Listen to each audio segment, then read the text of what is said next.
Atlantis Revisited 5.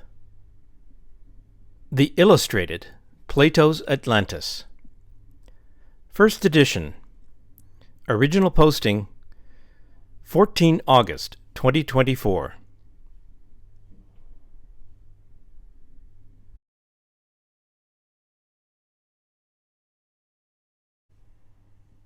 Created and narrated by D.L. Sieving. Based on The Dialogues of Plato, translated into English with analyses and introductions.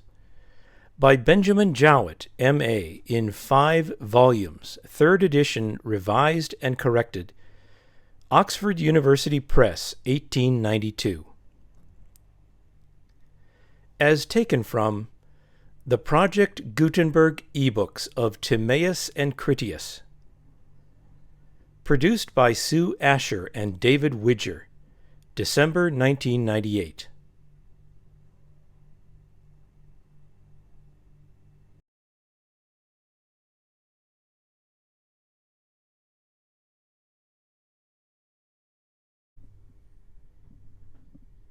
Illustrations. Selected from various sources. Animated by hand using Keynote or from written instructions using the AI rendering tool Pixverse. Based on an original interpretation of the text. As published in volumes 1 to 4 of this series.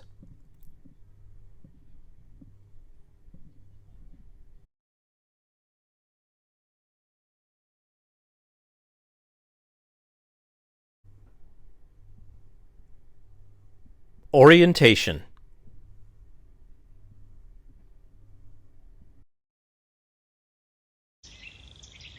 Welcome to AR005, the Illustrated Plato's Atlantis. The full introduction ran long, so I posted it separately as AR005, Introduction to the Illustrated Plato's Atlantis, which is linked in the description.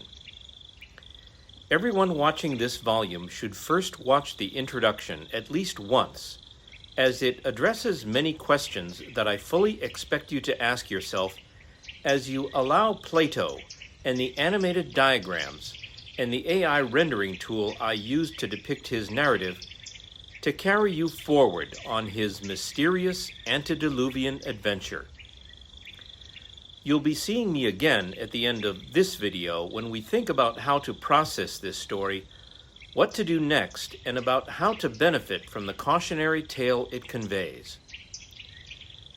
Meanwhile, your attention to detail will yield many rewards in your travels through a time almost as ancient to Socrates as it is to us, through a world of titans and Olympians, sharing a tropical paradise with the noble denizens of a yet thriving Stone Age, a world that the ancients called Great Antiquity.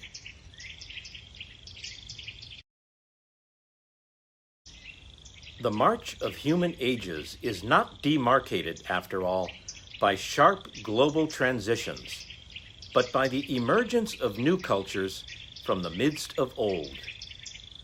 Nor did the bombardment of our planet by, quote, a declination of the bodies moving in the heavens around the earth, end quote, as Sanchez of Sayas put it to Solon, nor did that ancient era end abruptly 4 billion years ago in obedience to our textbooks on the period of the late heavy bombardment.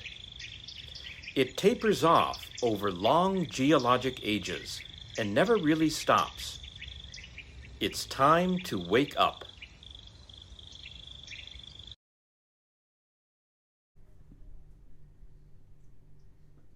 Part 1. Timaeus.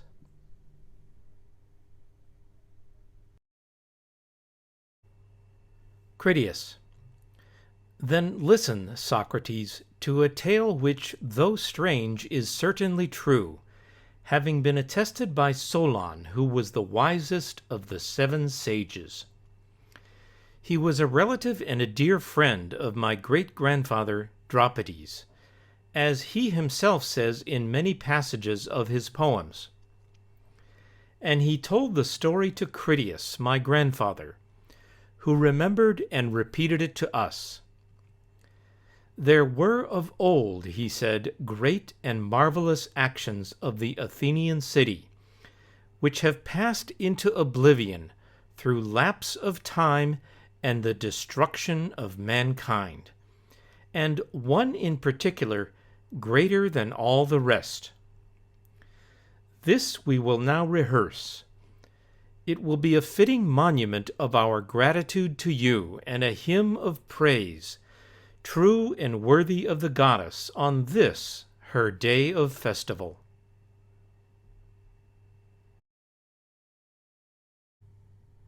Socrates. Very good. And what is this ancient famous action of the Athenians, which Critias declared on the authority of Solon to be not a mere legend but an actual fact? Critias. I will tell an old world story which I heard from an aged man, for Critias, my grandfather, at the time of telling it was, as he said, nearly 90 years of age, and I was about 10. Now the day was that day of the Apaturia, which is called the registration of youth, at which, according to custom, our parents gave prizes for recitations. And the poems of several poets were recited by us boys, and many of us sang the poems of Solon, which at that time had not gone out of fashion. One of our tribe, either because he thought so or to please Critias, said that in his judgment Solon was not only the wisest of men, but also the noblest of poets.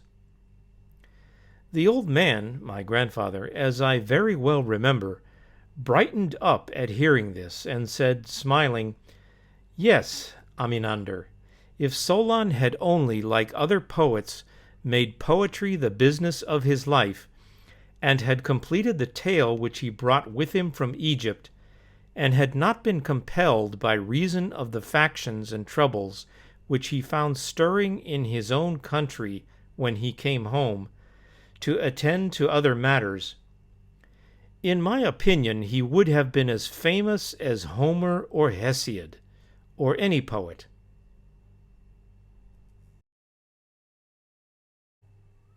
"And what was the tale about, Critias?" said Aminander. "About the greatest action which the Athenians ever did, and which ought to have been the most famous, but, through the lapse of time and the destruction of the actors, it has not come down to us." "Tell us," said the other, "the whole story, and how and from whom Solon heard this veritable tradition."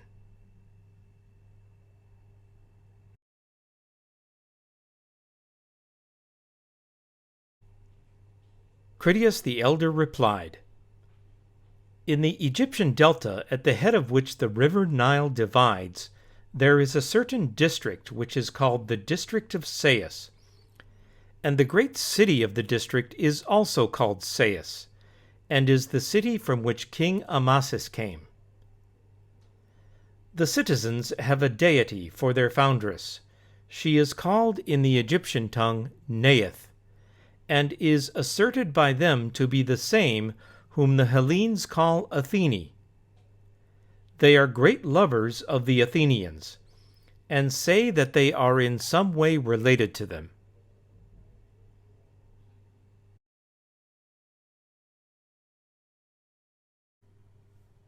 To this city came Solon, and was received there with great honor. He asked the priests who were most skillful in such matters about antiquity, and made the discovery that neither he nor any other Hellene knew anything worth mentioning about the times of old. On one occasion, wishing to draw them on to speak of antiquity, he began to tell about the most ancient things in our part of the world, about Phoroneus, who is called the first man, and about Niobe, and after the deluge, of the survival of Deucalion and Pyrrha. And he traced the genealogy of their descendants, and reckoning up the dates, tried to compute how many years ago the events of which he was speaking happened.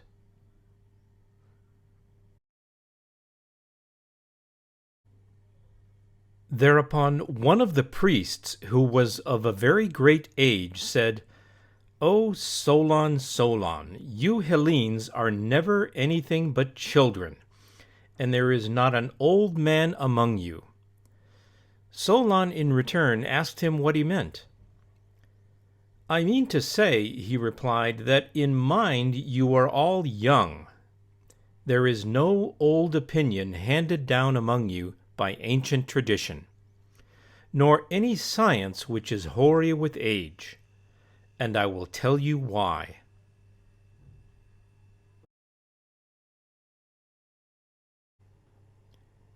There have been, and will be again, many destructions of mankind, arising out of many causes. The greatest have been brought about by the agencies of fire and water, and other lesser ones by innumerable other causes. There is a story which even you have preserved, that once upon a time Paethon, the son of Helios, having yoked the steeds in his father's chariot, because he was not able to drive them in the path of his father, burnt up all that was upon the earth, and was himself destroyed by a thunderbolt.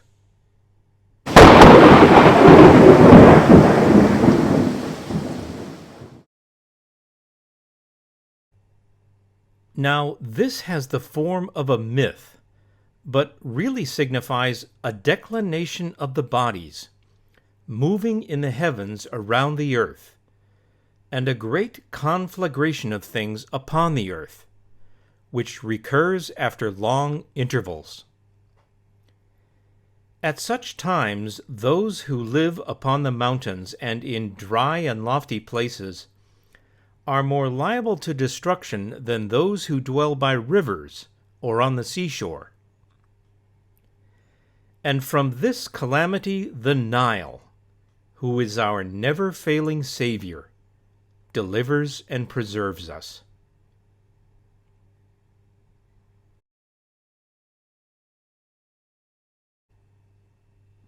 When, on the other hand, the gods purge the earth with a deluge of water, the survivors in your country are herdsmen and shepherds who dwell on the mountains. But those who, like you, live in cities are carried by the rivers into the sea. Whereas in this land, neither then nor at any other time does the water come down from above on the fields, having always a tendency to come up from below. For which reason the traditions preserved here are the most ancient.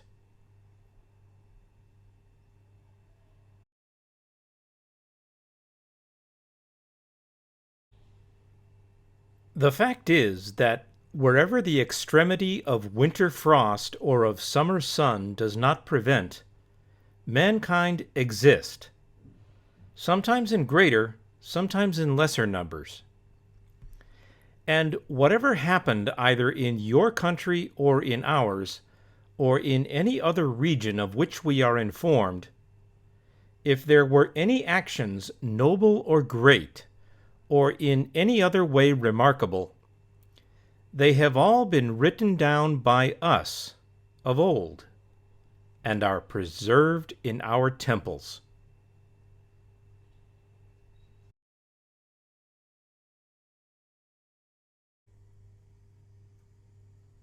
Whereas just when you and other nations are beginning to be provided with letters and the other requisites of civilized life, after the usual interval, the stream from heaven, like a pestilence, comes pouring down, and leaves only those of you who are destitute of letters and education, And so you have to begin all over again, like children, and know nothing of what happened in ancient times, either among us or among yourselves.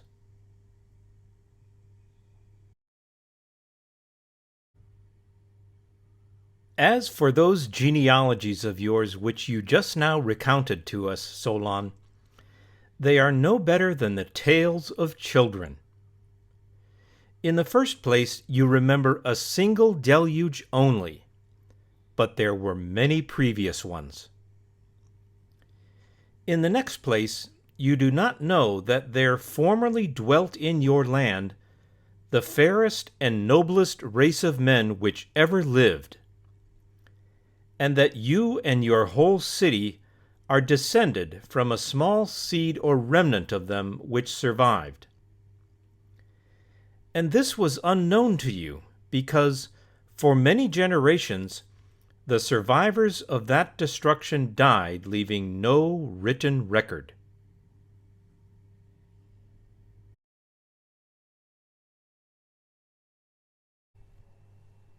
For there was a time, Solon, before the great deluge of all, when the city which now is Athens was first in war and in every way the best governed of all cities, is said to have performed the noblest deeds and to have had the fairest constitution of any of which tradition tells under the face of heaven.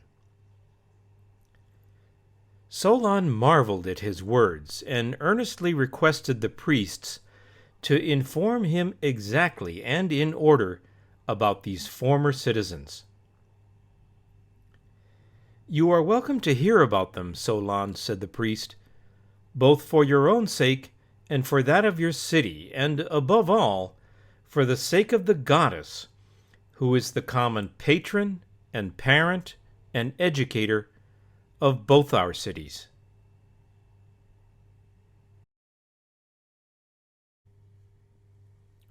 She founded your city 1,000 years before ours, receiving from Earth and Hephaestus the seed of your race. And afterwards she founded ours, of which the constitution is recorded in our sacred registers to be 8,000 years old.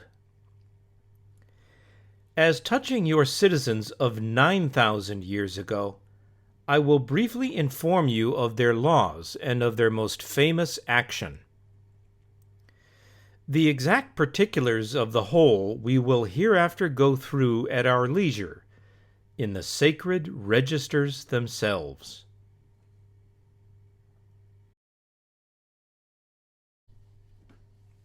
If you compare these very laws with ours, you will find that many of ours are the counterpart of yours, as they were in the olden time. In the first place, there is the caste of priests, which is separated from all the others. Next, there are the artificers, who ply their several crafts by themselves and do not intermix. And also there is the class of shepherds and of hunters, as well as that of husbandmen. And you will observe, too, that the warriors in Egypt are distinct from all the other classes, and are commanded by the law to devote themselves solely to military pursuits. Moreover, the weapons which they carry are shields and spears, a style of equipment which the goddess taught of Asiatics first to us, as in your part of the world first to you.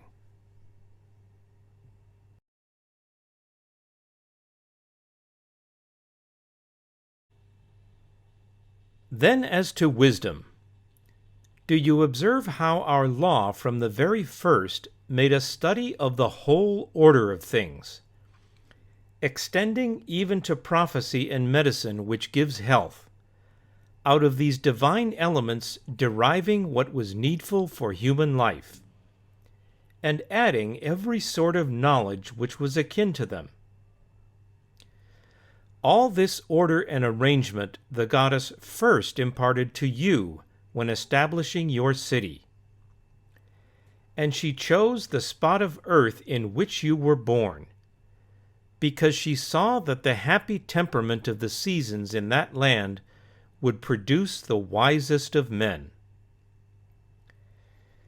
Wherefore the goddess, who was a lover both of war and of wisdom, selected and first of all settled that spot which was the most likely to produce men likest herself. And there you dwelt, having such laws as these and still better ones, and excelled all mankind in all virtue, as became the children and disciples of the gods.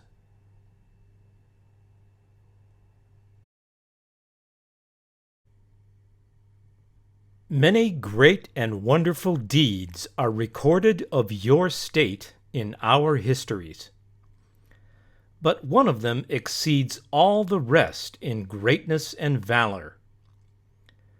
For these histories tell of a mighty power which, unprovoked, made an expedition against the whole of Europe and Asia, and to which your city put an end. This power came forth out of the Atlantic Ocean, for in those days the Atlantic was navigable, and there was an island situated in front of the straits, which are by you called the Pillars of Heracles.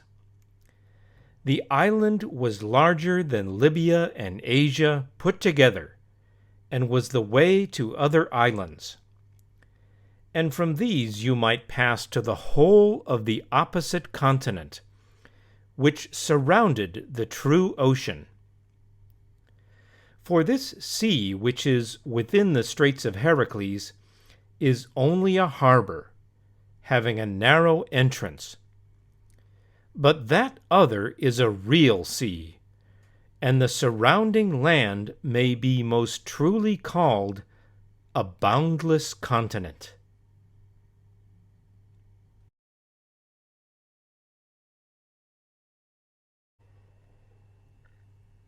Now in this island of Atlantis there was a great and wonderful empire, which had rule over the whole island and several others, and over parts of the continent. And furthermore, the men of Atlantis had subjected the parts of Libya within the columns of Heracles as far as Egypt, and of Europe as far as Tyrrhenia. This vast power, gathered into one, endeavored to subdue at a blow our country and yours, and the whole of the region within the straits. And then, Solon, your country shone forth in the excellence of her virtue and strength among all mankind. She was preeminent in courage and military skill, and was the leader of the Hellenes. And when the rest fell off from her, being compelled to stand alone, after having undergone the very extremity of danger, she defeated and triumphed over the invaders, and preserved from slavery those who were not yet subjugated, and generously liberated all the rest of us, who dwell within the pillars.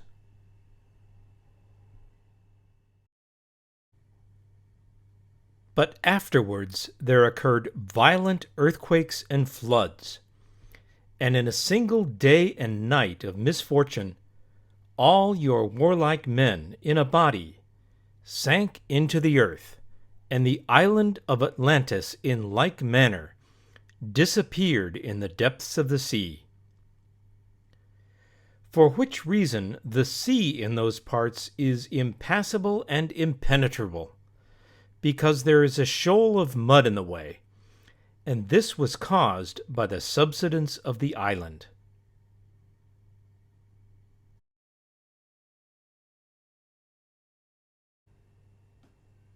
I have told you briefly, Socrates, what the aged Critias heard from Solon and related to us.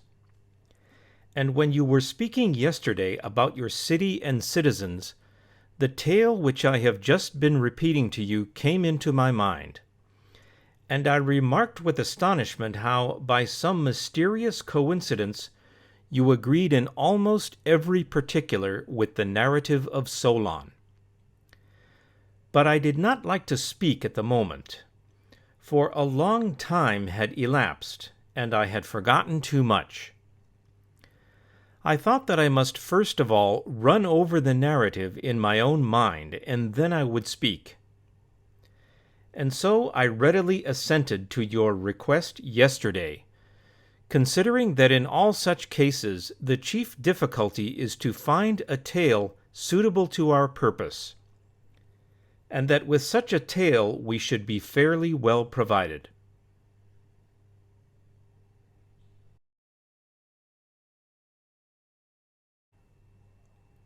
And therefore, as Hermocrates has told you, on my way home yesterday I at once communicated the tale to my companions as I remembered it.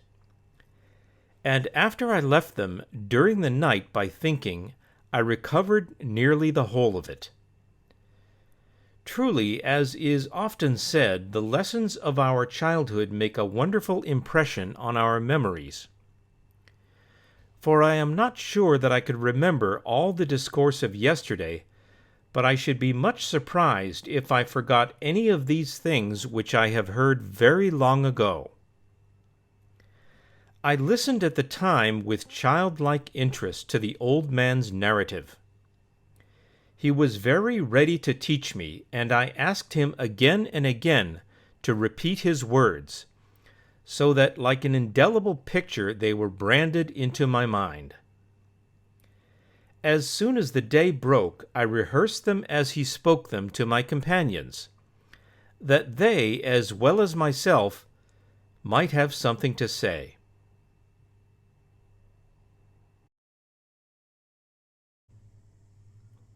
And now, Socrates, to make an end of my preface, I am ready to tell you the whole tale. I will give you not only the general heads, but the particulars as they were told to me. The city and citizens which you yesterday described to us in fiction, we will now transfer to the world of reality. It shall be the ancient city of Athens, and we will suppose that the citizens whom you imagined were our veritable ancestors, of whom the priest spoke. They will perfectly harmonize, and there will be no inconsistency in saying that the citizens of your republic are these ancient Athenians. Let us divide the subject among us, and all endeavor according to our ability gracefully to execute the task which you have imposed upon us.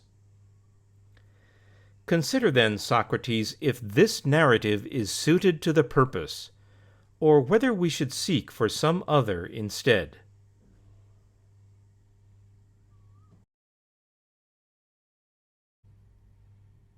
Socrates: And what other, Critias, can we find that will be better than this, which is natural and suitable to the festival of the goddess, and has the very great advantage of being a fact and not a fiction?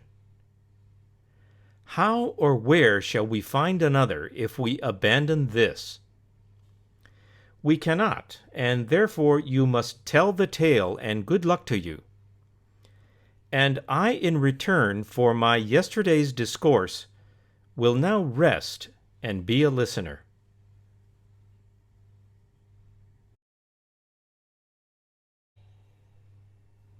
Critias: Let me proceed to explain to you, Socrates, the order in which we have arranged our entertainment. Our intention is that Timaeus, who is the most of an astronomer amongst us, and has made the nature of the universe his special study, should speak first, beginning with the generation of the world, and going down to the creation of man. Next, I am to receive the men whom he has created, and of whom some will have profited by the excellent education which you have given them. And then, in accordance with the tale of Solon and equally with his law, we will bring them into court and make them citizens, as if they were those very Athenians whom the sacred Egyptian record has recovered from oblivion. And thenceforward we will speak of them as Athenians and fellow citizens.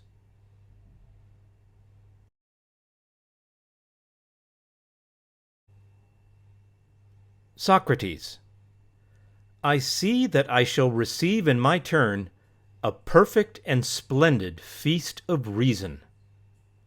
And now, Timaeus, you, I suppose, should speak next, after duly calling upon the gods.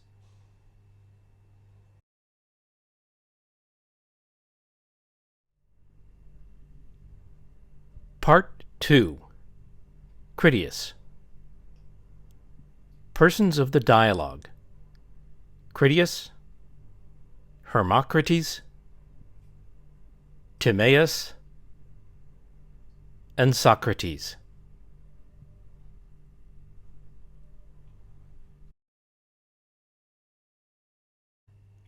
Timaeus, having finished his contribution to the symposium.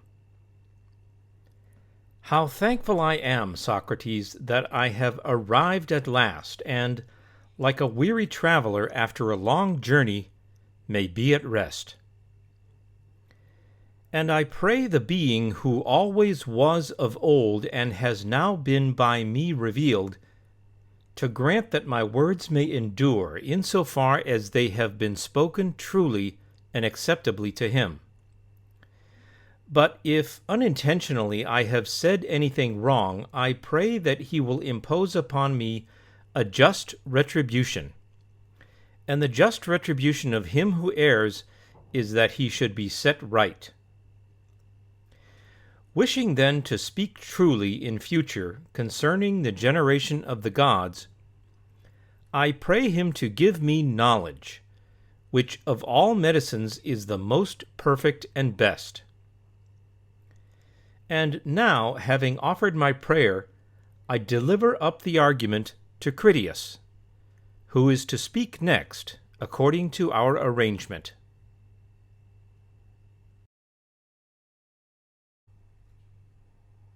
Critias: And I, Timaeus, accept the trust. And as you at first said that you were going to speak of high matters, and begged that some forbearance might be shown to you, I too ask the same or greater forbearance for what I am about to say. And although I very well know that my request may appear to be somewhat ambitious and discourteous, I must make it nevertheless. For will any man of sense deny that you have spoken well? I can only attempt to show that I ought to have more indulgence than you, because my theme is more difficult. And I shall argue that to seem to speak well of the gods to men is far easier than to speak well of men to men. For the inexperience and utter ignorance of his hearers about any subject is a great assistance to him who has to speak of it. And we know how ignorant we are concerning the gods.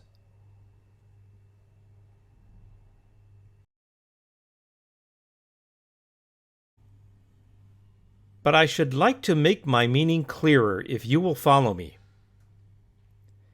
All that is said by any of us can only be imitation and representation.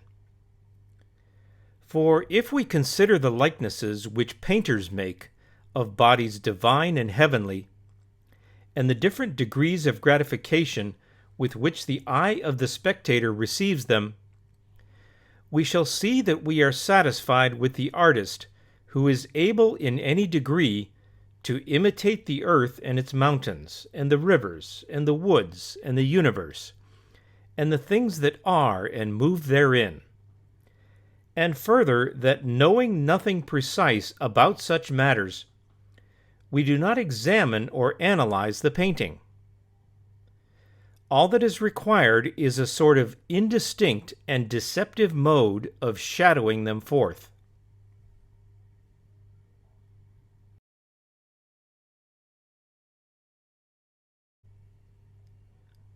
But when a person endeavors to paint the human form, we are quick at finding out defects, and our familiar knowledge makes us severe judges of anyone who does not render every point of similarity. And we may observe the same thing to happen in discourse. We are satisfied with a picture of divine and heavenly things which has very little likeness to them. But we are more precise in our criticism of mortal and human things. Wherefore, if at the moment of speaking I cannot suitably express my meaning, you must excuse me, considering that to form approved likenesses of human things is the reverse of easy. This is what I want to suggest to you, and at the same time to beg, Socrates, that I may have not less but more indulgence conceded to me in what I am about to say. Which favor, if I am right in asking, I hope that you will be ready to grant.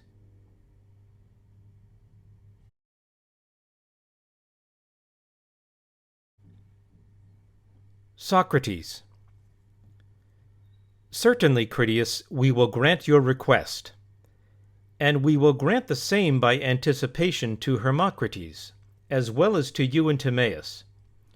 For I have no doubt that when his turn comes a little while hence, he will make the same request which you have made.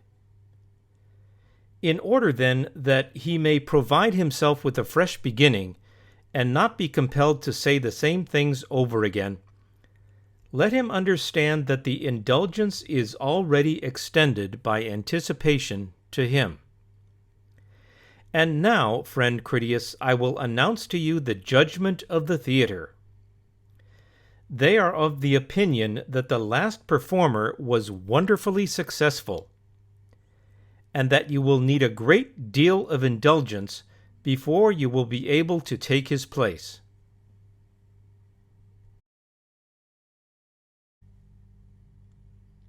Hermocrates. The warning, Socrates, which you have addressed to him, I must also take to myself. But remember, Critias, the faint heart never yet raised a trophy. And therefore you must go and attack the argument like a man. First invoke Apollo and the Muses, and then let us hear you sound the praises and show forth the virtues of your ancient citizens.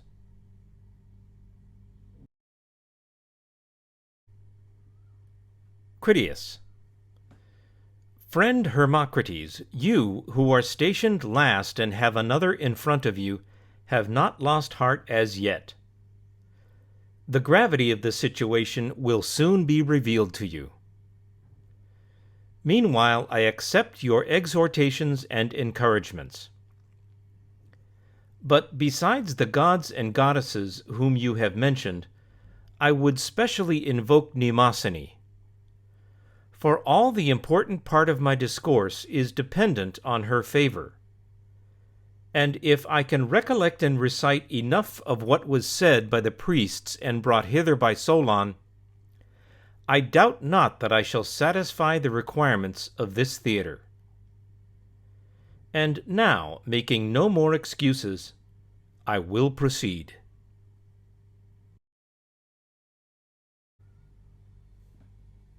Let me begin by observing first of all that 9,000 was the sum of years which had elapsed since the war which was said to have taken place between those who dwelt outside the Pillars of Heracles and all who dwelt within them. This war I am going to describe. Of the combatants on the one side, the city of Athens was reported to have been the leader and to have fought out the war. The combatants on the other side were commanded by the kings of Atlantis, which, as I was saying, was an island greater in extent than Libya and Asia, and when afterwards sunk by an earthquake, became an impassable barrier of mud to voyagers sailing from hence to any part of the ocean.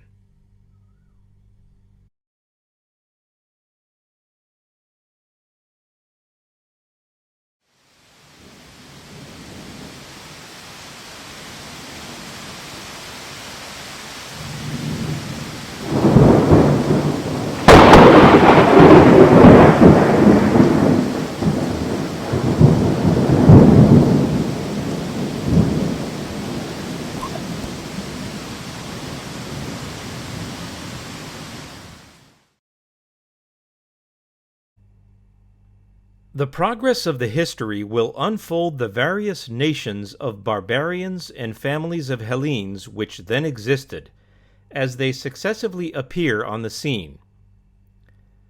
But I must describe first of all the Athenians of that day, and their enemies who fought with them, and then the respective powers and governments of the two kingdoms. Let us give the precedence to Athens.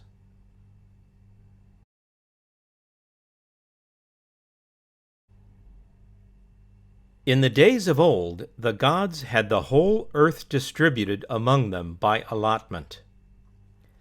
There was no quarreling, for you cannot rightly suppose that the gods did not know what was proper for each of them to have, or, knowing this, that they would seek to procure for themselves by contention that which more properly belonged to others. They, all of them, by just apportionment, obtained what they wanted, and peopled their own districts. And when they had peopled them, they tended us, their nurslings and possessions, as shepherds tend their flocks, excepting only that they did not use blows or bodily force as shepherds do, but governed us like pilots from the stern of the vessel, which is an easy way of guiding animals, holding our souls by the rudder of persuasion, according to their own pleasure. Thus did they guide all mortal creatures.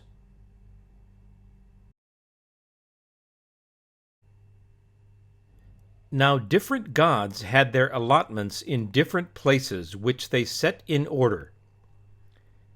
Hephaestus and Athene, who were brother and sister, and sprang from the same father, having a common nature, and being united also in the love of philosophy and art, both obtained as their common portion this land, which was naturally adapted for wisdom and virtue. And there they implanted brave children of the soil, and put into their minds the order of government. Their names are preserved, but their actions have disappeared, by reason of the destruction of those who received the tradition, and the lapse of ages. For when there were any survivors, as I have already said, they were men who dwelt in the mountains, and they were ignorant of the art of writing, and had heard only the names of the chiefs of the land, but very little about their actions.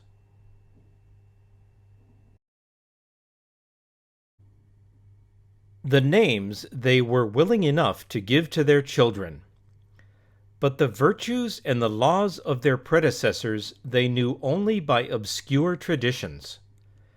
And as they themselves and their children lacked for many generations the necessaries of life, they directed their attention to the supply of their wants, and of them they conversed, to the neglect of events that had happened in times long past. For mythology and the enquiry into antiquity are first introduced into cities when they begin to have leisure, and when they see that the necessaries of life have already been provided. but not before.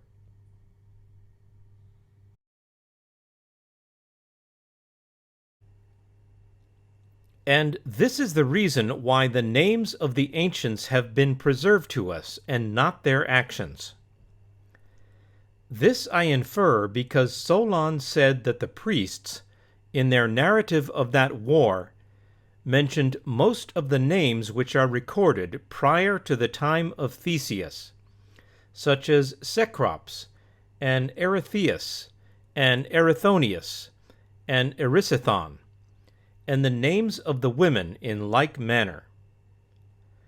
Moreover, since military pursuits were then common to men and women, the men of those days, in accordance with the custom of the time, set up a figure and image of the goddess in full armor, to be a testimony that all animals which associate together, male as well as female, may, if they please, practice in common the virtue which belongs to them, without distinction of sex.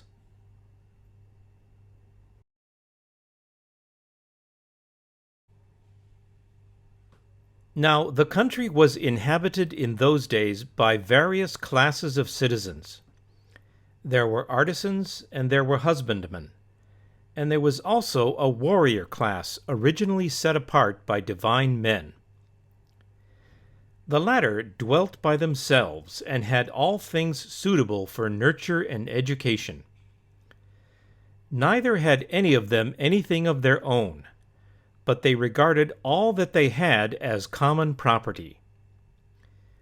Nor did they claim to receive of the other citizens anything more than their necessary food. And they practiced all the pursuits which we yesterday described as those of our imaginary guardians.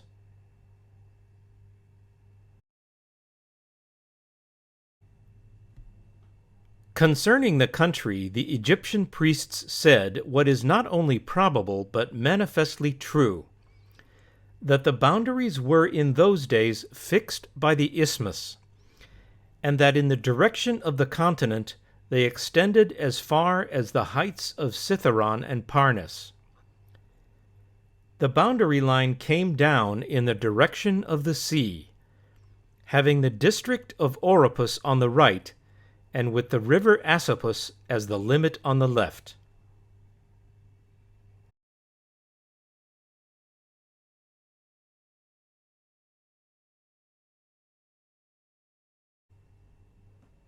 The land was the best in the world, and was therefore able in those days to support a vast army raised from the surrounding people. Even the remnant of Attica which now exists may compare with any region in the world for the variety and excellence of its fruits, and the suitableness of its pastures to every sort of animal, which proves what I am saying. But in those days the country was fair as now, and yielded far more abundant produce. How shall I establish my words, and what part of it can be truly called a remnant of the land that then was? The whole country is only a long promontory extending far into the sea away from the rest of the continent, while the surrounding basin of the sea is everywhere deep in the neighborhood of the shore.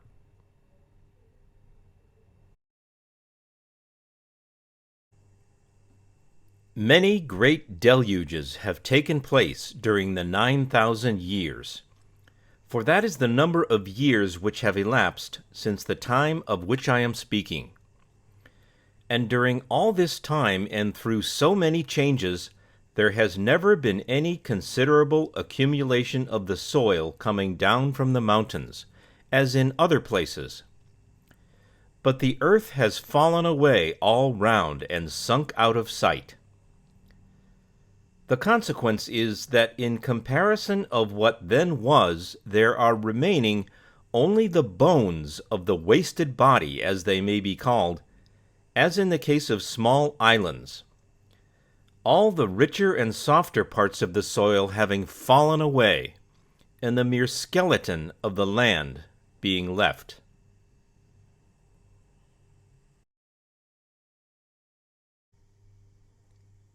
But in the primitive state of the country, its mountains were high hills covered with soil, and the plains, as they are termed by us, of Phelleus, were full of rich earth, and there was abundance of wood in the mountains. Of this last the traces still remain, for although some of the mountains now only afford sustenance to bees, not so very long ago there were still to be seen roofs of timber cut from trees growing there, which were of a size sufficient to cover the largest houses. And there were many other high trees cultivated by man, and bearing abundance of food for cattle.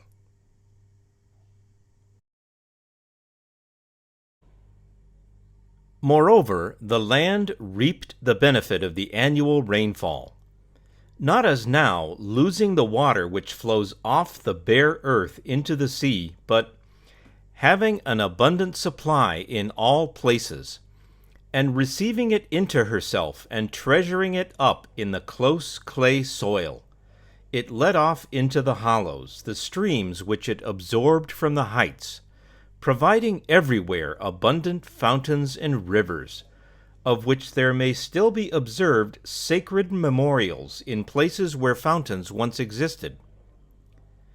And this proves the truth of what I am saying. Such was the natural state of the country, which was cultivated, and we may well believe by true husbandmen who made husbandry their business, and were lovers of honor and of a noble nature, and had a soil the best in the world, and abundance of water, and in the heaven above an excellently attempered climate.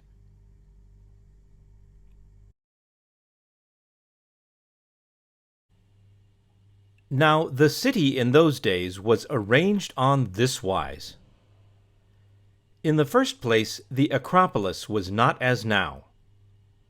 For the fact is that a single night of excessive rain washed away the earth and laid bare the rock.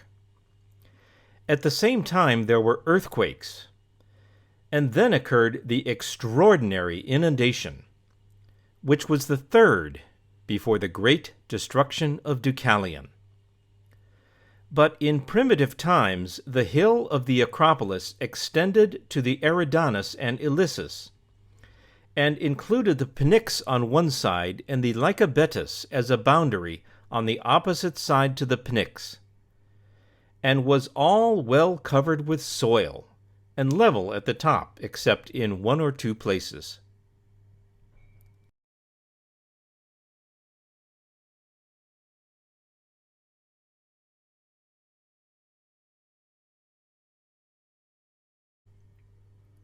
Outside the Acropolis and under the sides of the hill there dwelt artisans, and such of the husbandmen as were tilling the ground near.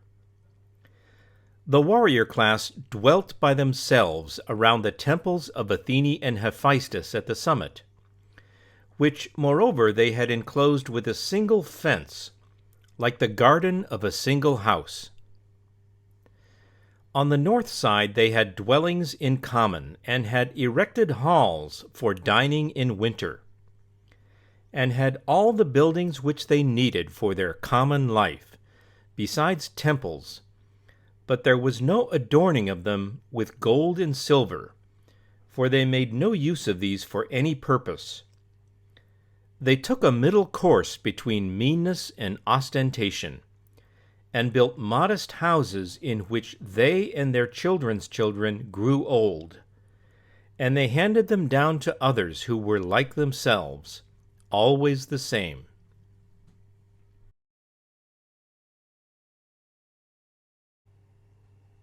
But in summertime they left their gardens and gymnasia and dining halls, and then the southern side of the hill was made use of by them for the same purpose. Where the Acropolis now is there was a fountain, which was choked by the earthquake, and has left only the few small streams which still exist in the vicinity. But in those days the fountain gave an abundant supply of water for all, and of suitable temperature, in summer and in winter.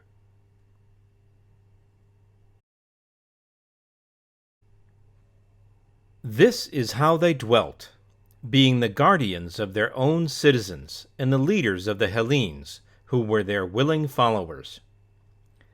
And they took care to preserve the same number of men and women through all time, being so many as were required for warlike purposes, then as now. That is to say, about 20,000. Such were the ancient Athenians, and after this manner they righteously administered their own land and the rest of Hellas.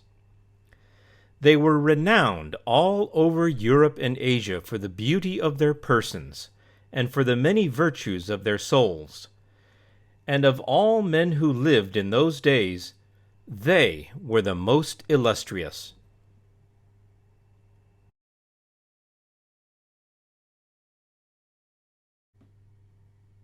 And next, if I have not forgotten what I heard when I was a child, I will impart to you the character and origin of their adversaries. For friends should not keep their stories to themselves, but have them in common. Yet, before proceeding further in the narrative, I ought to warn you that you must not be surprised if you should perhaps hear Hellenic names given to foreigners. I will tell you the reason of this. Solon, who was intending to use the tale for his poem, inquired into the meaning of the names and found that the early Egyptians, in writing them down, had translated them into their own language. And he recovered the meaning of the several names, and when copying them out again, translated them into our language.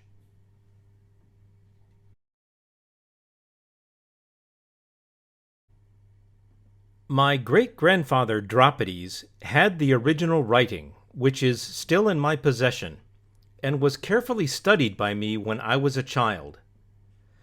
Therefore, if you hear names such as are used in this country, you must not be surprised, for I have told how they came to be introduced.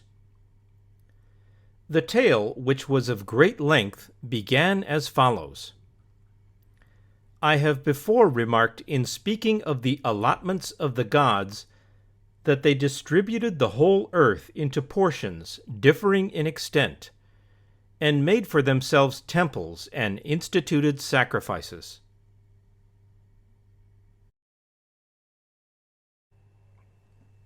And Poseidon, receiving for his lot the island of Atlantis, begat children by a mortal woman, and settled them in a part of the island which I will describe.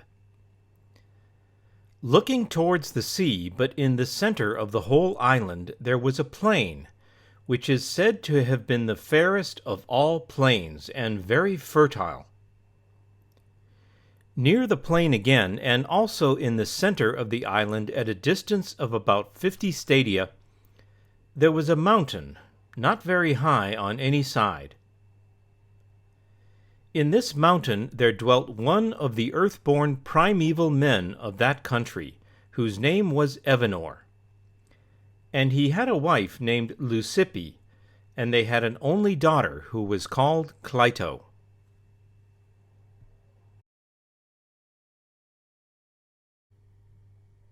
The maiden had already reached womanhood when her father and mother died. Poseidon fell in love with her, and had intercourse with her, and breaking the ground enclosed the hill in which she dwelt all round, making alternate zones of sea and land, larger and smaller, encircling one another. There were 2 of land and 3 of water, which he turned as with a lathe, each having its circumference equidistant every way from the center, so that no man could get to the island. For ships and voyages were not as yet.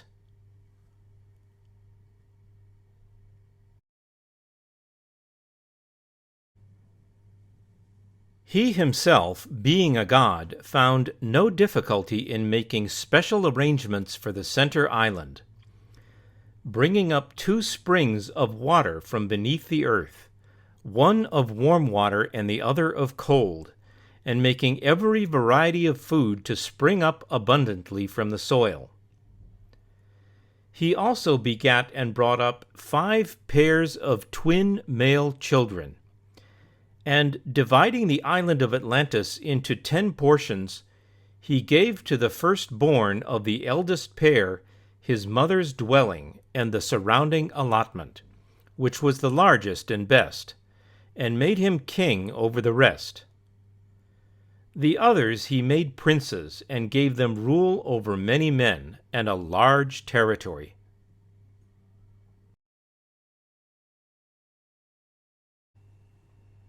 And he named them all. The eldest, who was the first king, he named Atlas. And after him the whole island and the ocean were called Atlantic. To his twin brother, who was born after him, and obtained as his lot the extremity of the island towards the Pillars of Heracles, facing the country which is now called the region of Gades in that part of the world, he gave the name which in the Hellenic language is Eumelus, in the language of the country which is named after him, Gadirus.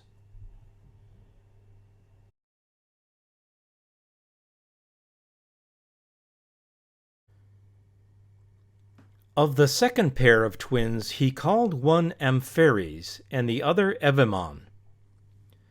To the elder of the third pair of twins he gave the name Menesius, and Autothon to the one who followed him. Of the fourth pair of twins he called the elder Elasippus, and the younger Mestor. And of the fifth pair he gave to the elder the name of Azaeus, and to the younger that of Diaprepes. All these and their descendants for many generations were the inhabitants and rulers of divers islands in the open sea. And also, as has been already said, they held sway in our direction over the country within the pillars, as far as Egypt and Tyrrhenia.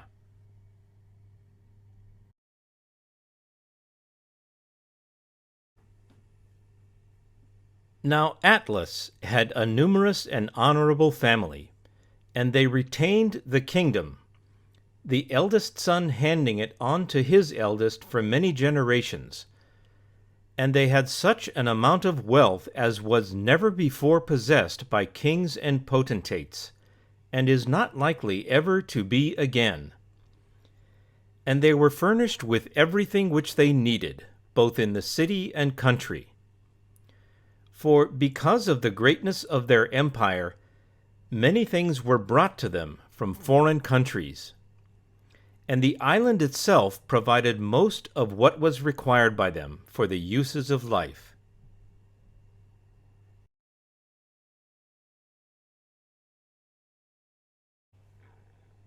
In the first place, they dug out of the earth whatever was to be found there, solid as well as fusile, and that which is now only a name, and was then something more than a name, orichalcum, was dug out of the earth in many parts of the island, being more precious in those days than anything except gold. There was an abundance of wood for carpenter's work, and sufficient maintenance for tame and wild animals. Moreover, there were a great number of elephants in the island, for as there was provision for all other sorts of animals, both for those which live in lakes and marshes and rivers, and also for those which live in mountains and on plains, so there was for the animal which is the largest and most voracious of all.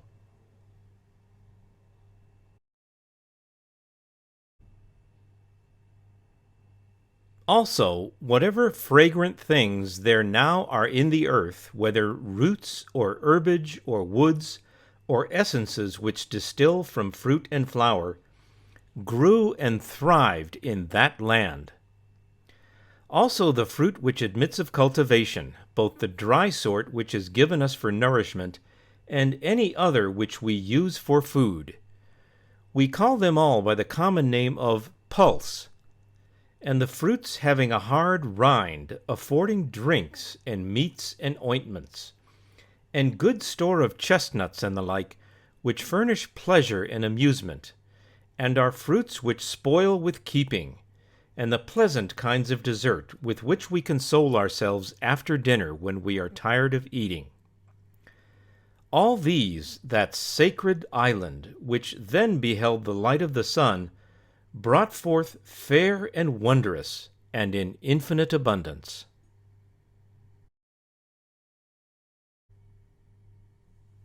With such blessings the earth freely furnished them.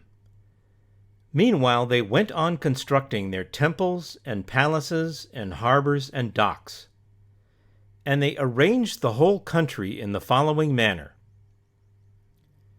First of all, they bridged over the zones of sea which surrounded the ancient metropolis, making a road to and from the royal palace.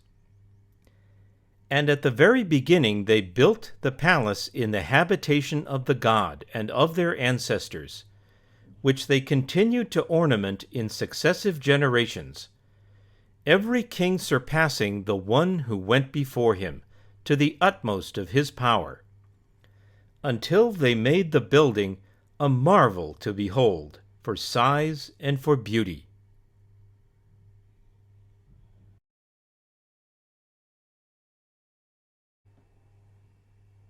And beginning from the sea, they bored a canal of 300 feet in width and 100 feet in depth, and 50 stadia in length, which they carried through to the outermost zone, making a passage from the sea up to this, which became a harbor, and leaving an opening sufficient to enable the largest vessels to find ingress. Moreover, they divided at the bridges the zones of land which parted the zones of sea, leaving room for a single trireme to pass out of one zone into another. And they covered over the channels so as to leave a way underneath for the ships, for the banks were raised considerably above the water.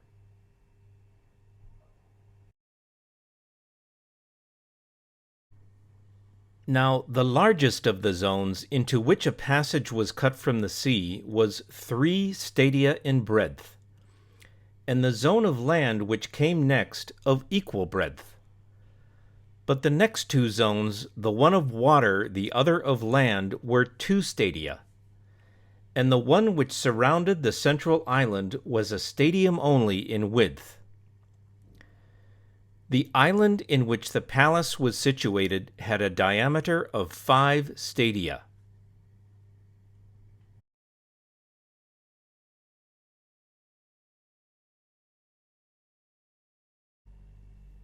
All this including the zones and the bridge, which was the 6th part of a stadium in width, they surrounded by a stone wall on every side, placing towers and gates on the bridges where the sea passed in. The stone which was used in the work they quarried from underneath the center island, and from underneath the zones on the outer as well as the inner side. One kind was white, another black, and a third red, and as they quarried, they at the same time hollowed out double docks, having roofs formed out of the native rock.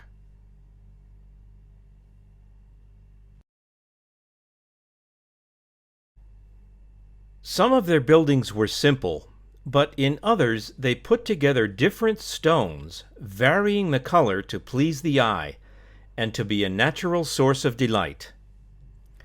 The entire circuit of the wall, which went round the outermost zone, they covered with a coating of brass, and the circuit of the next wall they coated with tin, and the third, which encompassed the citadel, flashed with the red light of orichalcum.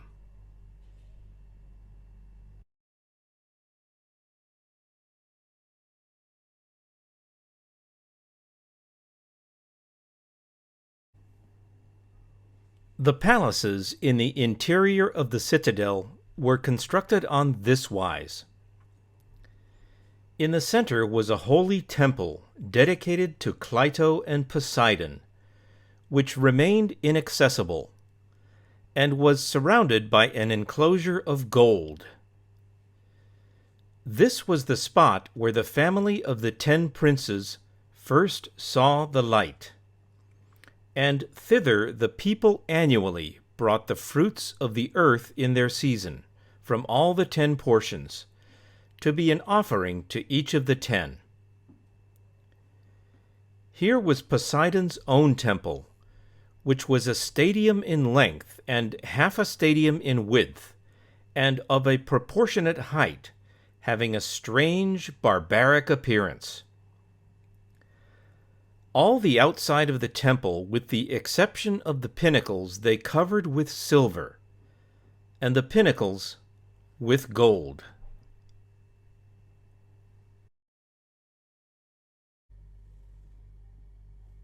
In the interior of the temple, the roof was of ivory, curiously wrought everywhere with gold and silver and orichalcum.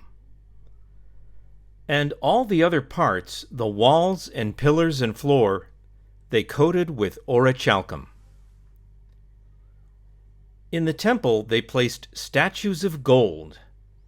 There was the god himself standing in a chariot, the charioteer of 6 winged horses, and of such a size that he touched the roof of the building with his head. Around him there were 100 Nereids, riding on dolphins, for such was thought to be the number of them by the men of those days.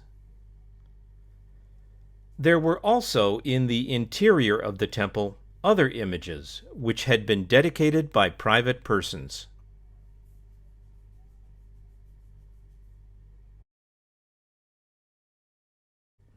And around the temple on the outside were placed statues of gold of all the descendants of the 10 kings and of their wives.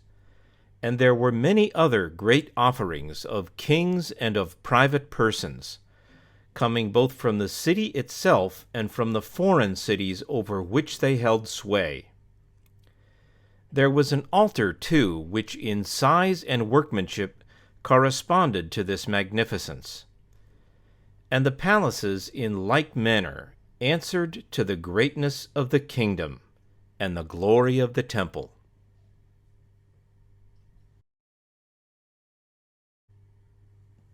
In the next place they had fountains, one of cold and another of hot water, in gracious plenty flowing. And they were wonderfully adapted for use by reason of the pleasantness and excellence of their waters. They constructed buildings about them and planted suitable trees. Also they made cisterns, some open to the heaven, others roofed over, to be used in winter as warm baths.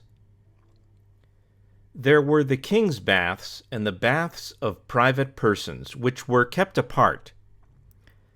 And there were separate baths for women and for horses and cattle, and to each of them they gave as much adornment as was suitable.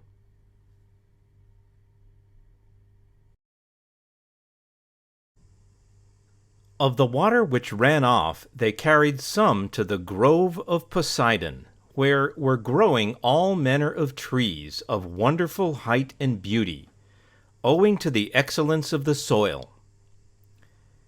While the remainder was conveyed by aqueducts, along the bridges to the outer circles.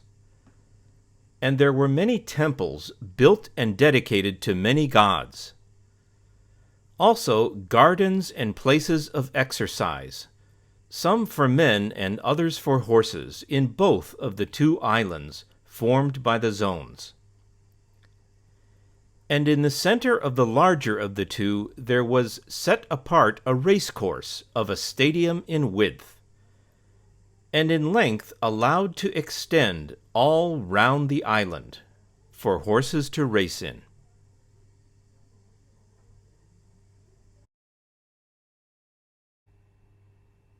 Also there were guardhouses at intervals for the guards, the more trusted of whom were appointed to keep watch in the lesser zone, which was nearer the Acropolis, while the most trusted of all had houses given them within the citadel, near the persons of the kings.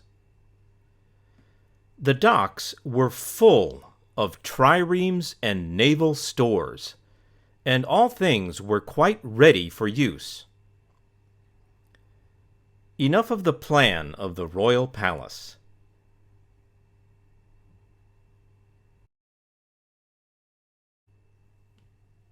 Leaving the palace and passing out across the three harbors, you came to a wall which began at the sea and went all round. This was everywhere distant 50 stadia from the largest zone or harbor, and enclosed the whole, the ends meeting at the mouth of the channel which led to the sea. The entire area was densely crowded with habitations, and the canal and the largest of the harbors were full of vessels and merchants, coming from all parts, who, from their numbers, kept up a multitudinous sound of human voices, and din and clatter of all sorts, night and day.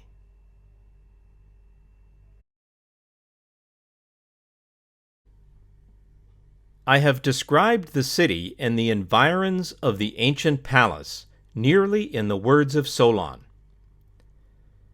And now I must endeavor to represent to you the nature and arrangement of the rest of the land.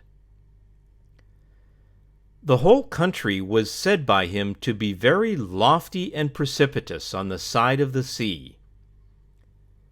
But the country immediately about and surrounding the city was a level plain, itself surrounded by mountains, which descended towards the sea.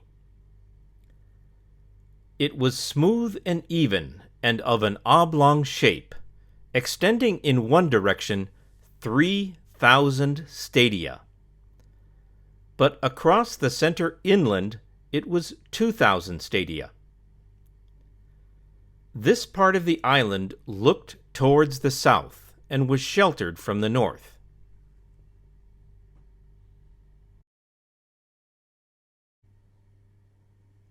The surrounding mountains were celebrated for their number and size and beauty, far beyond any which still exist, having in them also many wealthy villages of country folk, and rivers and lakes and meadows, supplying food enough for every animal, wild or tame, and much wood of various sorts, abundant for each and every kind of work.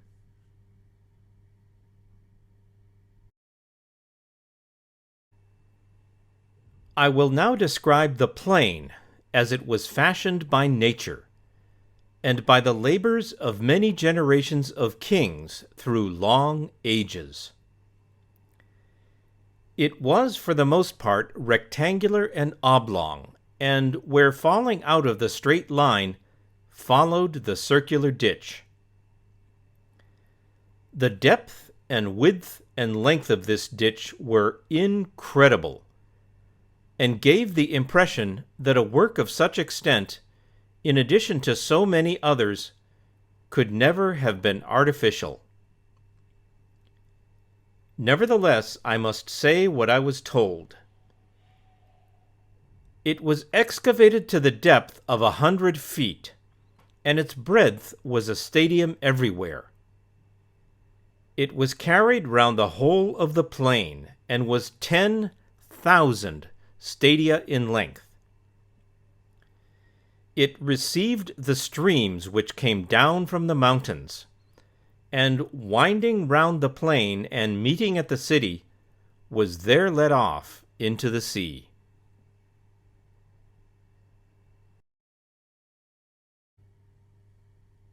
Further inland, likewise, straight canals of 100 feet in width were cut from it, through the plain, and again let off into the ditch leading to the sea. These canals were at intervals of 100 stadia, and by them they brought down the wood from the mountains to the city, and conveyed the fruits of the earth in ships, cutting transverse passages from one canal into another and to the city.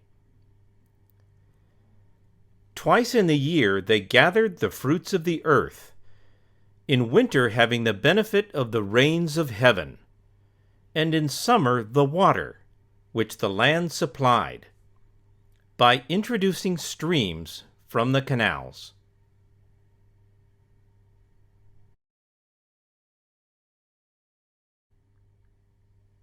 As to the population, each of the lots in the plain had to find a leader for the men who were fit for military service, and the size of a lot was a square of 10 stadia each way, and the total number of all the lots was 60,000.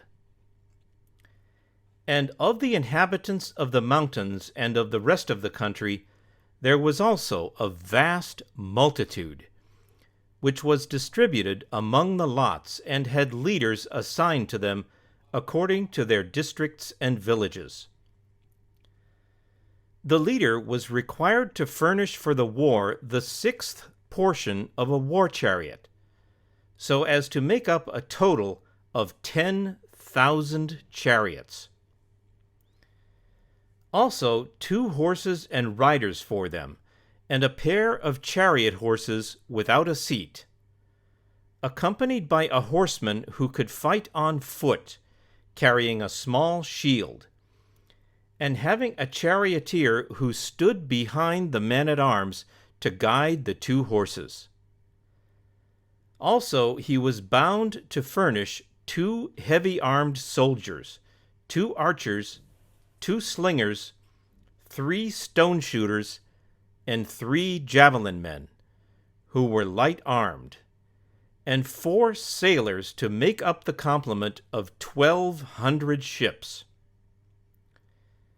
Such was the military order of the royal city. The order of the other 9 governments varied, and it would be wearisome to recount their several differences.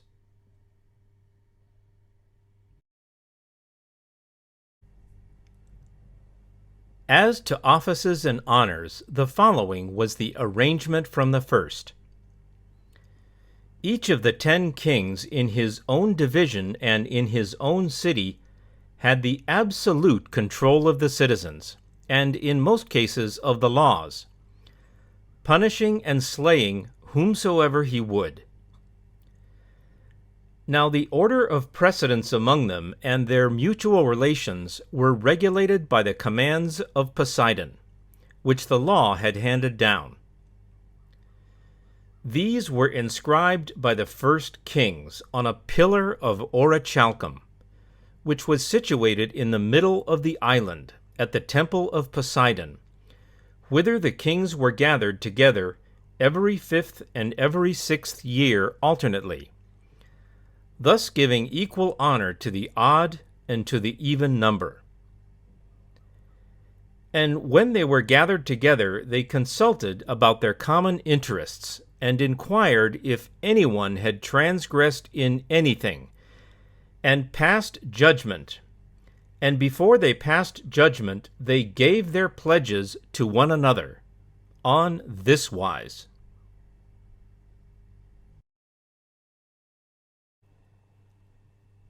There were bulls who had the range of the temple of Poseidon.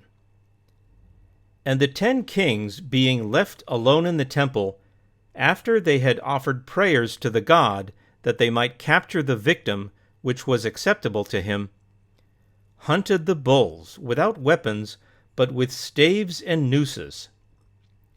And the bull which they caught they led up to the pillar, and cut its throat over the top of it, so that the blood fell upon the sacred inscription.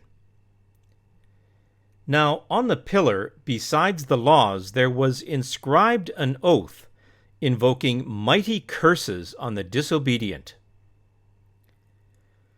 When, therefore, after slaying the bull in the accustomed manner, they had burnt its limbs, they filled a bowl of wine and cast in a clot of blood for each of them.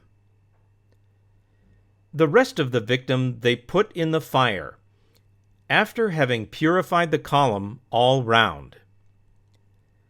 Then they drew from the bowl in golden cups, and pouring a libation on the fire, they swore that they would judge according to the laws on the pillar, and would punish him who in any point had already transgressed them, and that for the future they would not, if they could help, offend against the writing on the pillar, and would neither command others nor obey any ruler who commanded them to act otherwise than according to the laws of their father, Poseidon.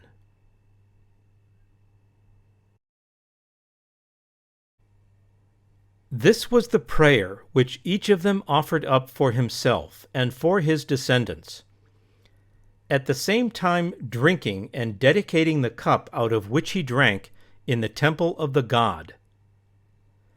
And after they had supped and satisfied their needs, when darkness came on and the fire about the sacrifice was cool, all of them put on most beautiful azure robes, and sitting on the ground at night over the embers of the sacrifices by which they had sworn, and extinguishing all the fire about the temple, they received and gave judgment, if any of them had an accusation to bring against anyone.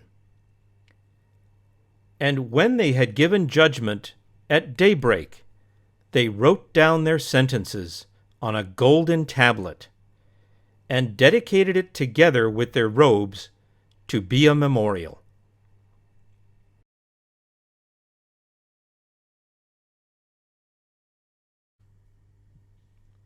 There were many special laws affecting the several kings, inscribed about the temples. But the most important was the following: they were not to take up arms against one another, and they were all to come to the rescue if any one in any of their cities attempted to overthrow the royal house. Like their ancestors, they were to deliberate in common about war and other matters, giving the supremacy to the descendants of Atlas. And the king was not to have the power of life and death over any of his kinsmen, unless he had the assent of the majority of the 10. Such was the vast power which the gods settled in the lost island of Atlantis. And this he afterwards directed against our land for the following reasons, as tradition tells.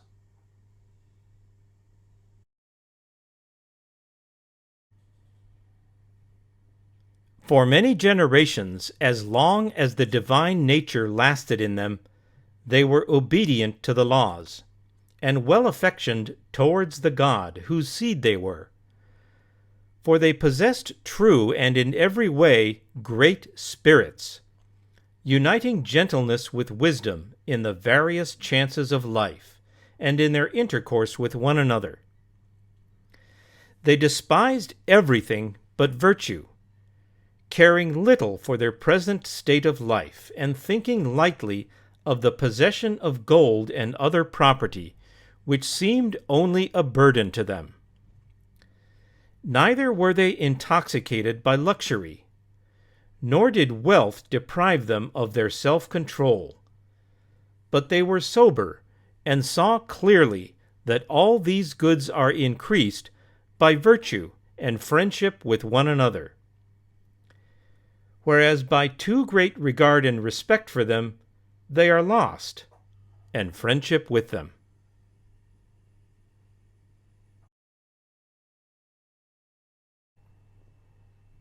By such reflections, and by the continuance in them of a divine nature, the qualities which we have described grew and increased among them. But when the divine portion began to fade away and became diluted too often and too much with the mortal admixture, and the human nature got the upper hand, they then, being unable to bear their fortune, behaved unseemly, and to him who had an eye to see grew visibly debased, for they were losing the fairest of their precious gifts. But to those who had no eye to see the true happiness, they appeared glorious and blessed, at the very time when they were full of avarice and unrighteous power.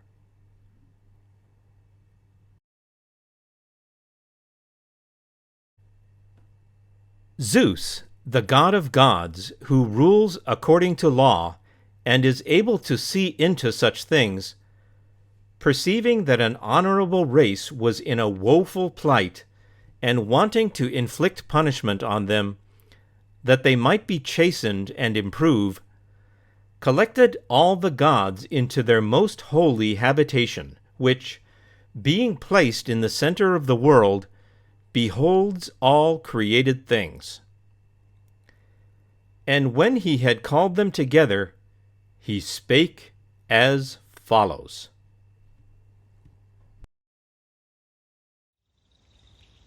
Alas, the rest of the dialogue of Critias, assuming it was ever written down, has been lost. But the imputed speech of Zeus, Plato's loose end hanging, is where history leaves off and where religious interpretation would have begun.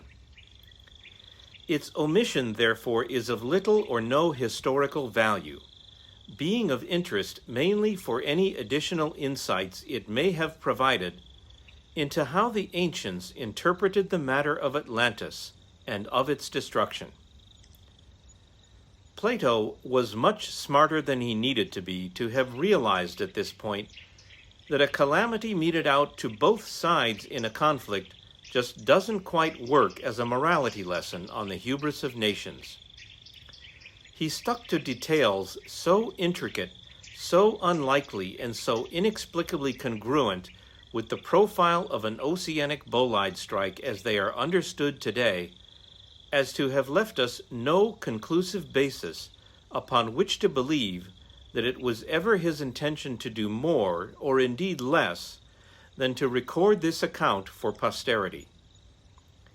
As to the outcome of their conflict, we can reasonably infer today that both the Atlanteans and the attacking or occupying force of Athenians were simply in the wrong place at the wrong time.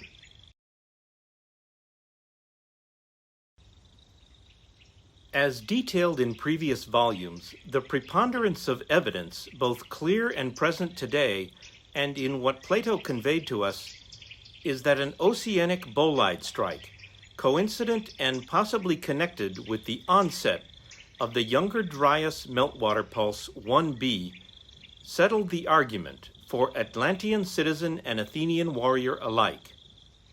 It neither chastened nor improved.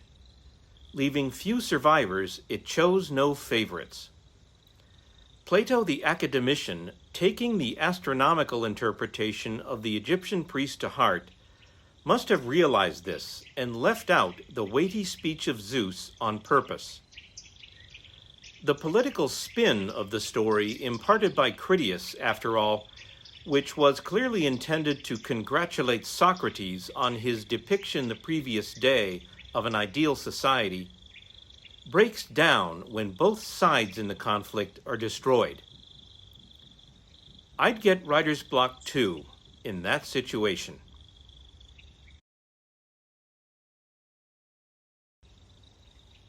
Here in the present day, there's plenty left to write and plenty left to investigate. Geologists, astrophysicists, climatologists, and archaeologists can look deeper and revise, or for that matter altogether debunk, this interpretation to fit new evidence, new analyses, and new simulations. Meanwhile, novelists, screenwriters, and graphic artists now have at least one science-based interpretation of Lost Atlantis consistent with the invaluable account of our primary source with which to work.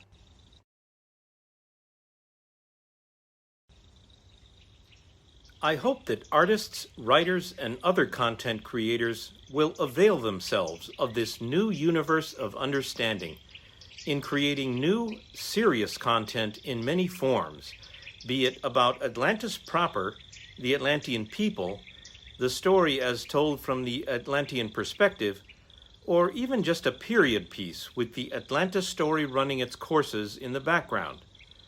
You know, like Tom Stoppard's Rosencrantz and Guildenstern, with Shakespeare's Hamlet running its courses in the background. On many episodes of history, we've barely scratched the surface in this way.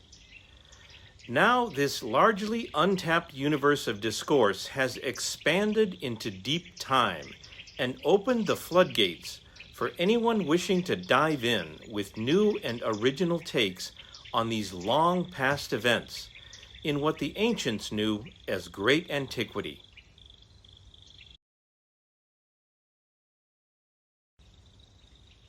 As we begin to explore this new universe of discourse, the time has come to put away fantasy, put away cartoon superheroes and untethered yarns, and start giving Atlantis and the Atlanteans the dignity and historicity they deserve. Neither the ocean depths, nor the desert winds, nor the mysterious past, nor the undiscovered country of the future, nor even the burdensome heavens, weighing on the shoulders of Atlas himself, mark any limits on where we can take it. The wide and stunning Sahara, it seems, extends as deeply in time as it does from horizon to horizon. It flirts with us and beckons artists and scientists alike to approach, discover, create, and perhaps one day even hasten the onset and make permanent the next green Sahara. There's no better place to learn terraforming than right here on our home planet. We'll never achieve it elsewhere if we can't achieve it here.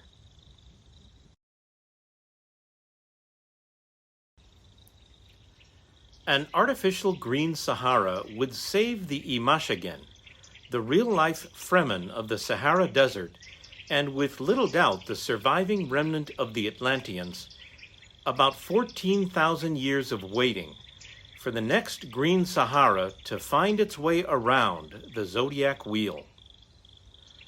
The planetary engineering lessons we would learn in such a project and the planetary defense lessons we have hopefully learned already from the ill-fated destiny of Atlantis and from the great destruction of Deucalion will be applicable worldwide and on most of the other worlds we just might survive to terraform in the unfathomable reaches of the undiscovered country we call the future.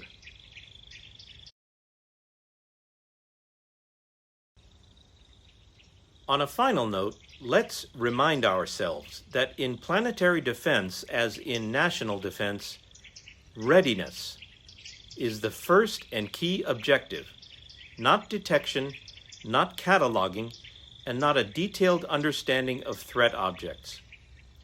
By the nature of their charter, the military forces of the world live, eat, breathe, and sleep readiness, as they have throughout history. Military forces are unlikely to be distracted, at least not for long, by the quality of spectral data from an incoming object, by suboptimal resolution in the detector, by curious rock formations on planet-killing asteroids, or by fascinating sublimation jets on planet-killing comets.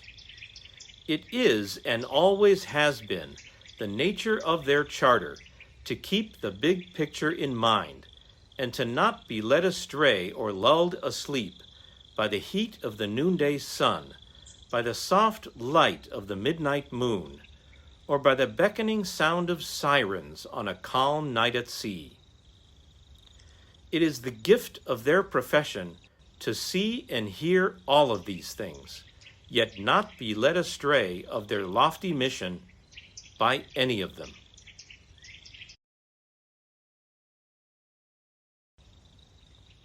Let's leave heroism to the heroes.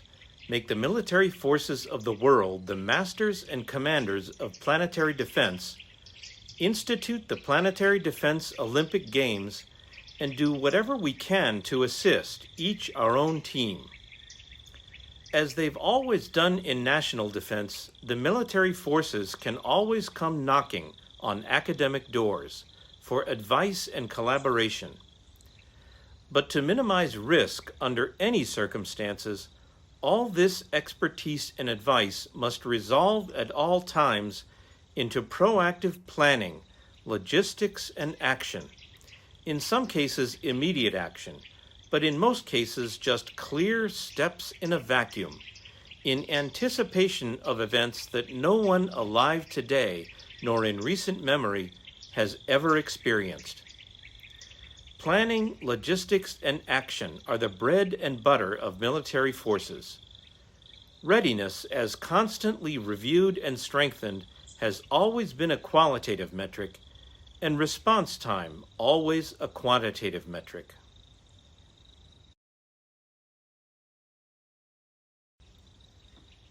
Because the penalty for defeat in our ongoing battle with the destructive forces of nature will be all but oblivion, as it has been in the past, the glory of any victory of a sort that no one has ever had a chance to achieve until now will be all but eternal.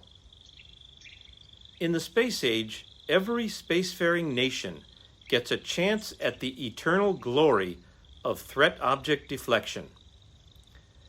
The ancients who instituted the Olympic Games and nurtured commerce, free trade, and democracy called this way of life the wholesome strife. There's a place in it for everyone, and it's time for us to start living it in planetary defense. As in war, it's a glorious outcome if your own country wins. Unlike in war, you're hoping in any case, along with everyone else, that someone will win it for all of us. Thanks for watching. As always, stay tuned.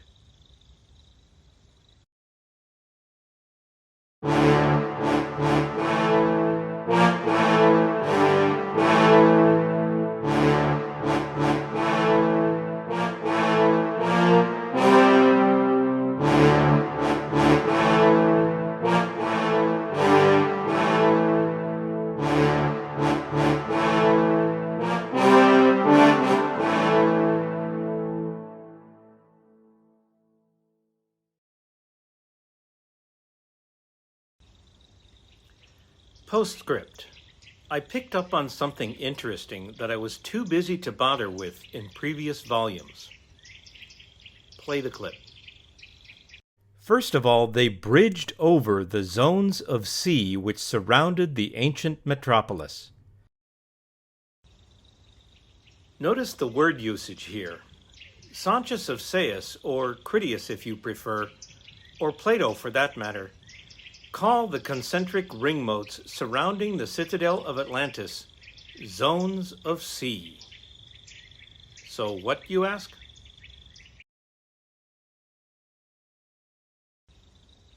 So this, when they say in the Timaeus, quote, "And the island of Atlantis in like manner disappeared in the depths of the sea," end quote. The same word sea used to describe zones of sea, moats in medieval terms, is now used here to describe the subsidence of the citadel. This means that within the established usage patterns, the same word sea can refer to a temporary flood zone, as well it must, considering what immediately precedes that excerpt in the text, namely, all your warlike men, in a body, sank into the earth. See what I mean? At the place where the battle was decided militarily, the citadel of Atlantis sinks into the sea, while the Athenian military forces sink into the earth. While we cannot get the sea out of the earth, we can easily get a temporary flood zone out of the sea.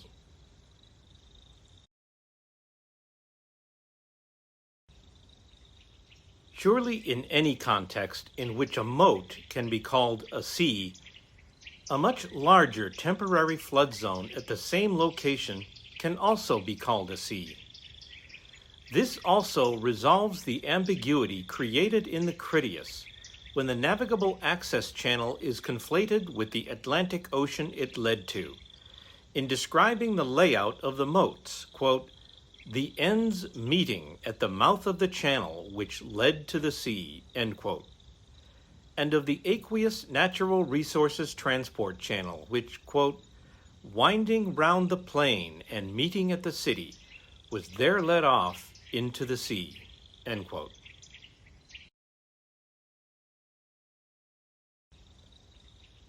The consequences of this close-up linguistic review for the modern image of Atlantis literally sinking into a literal sea are enormous. It seems that in the conventions of the time, any body of water could be called a sea. It's not a big stretch to consider that they just weren't so darn particular in those carefree days about the precise meanings of particular words, especially words that reflected the ground-level view they had of the world in prehistoric times. Even in the present day, there are cultures that spurn excessive precision and expect the listener to meet the speaker halfway and figure out the intended meaning for themselves. Are they being careless?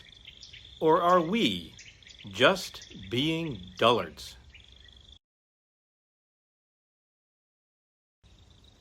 Therefore, not only could Atlantis never have literally disappeared in the depths of the sea as we understand these terms today, but we can plainly see from the linguistic conventions these observations reveal that Plato never said it did.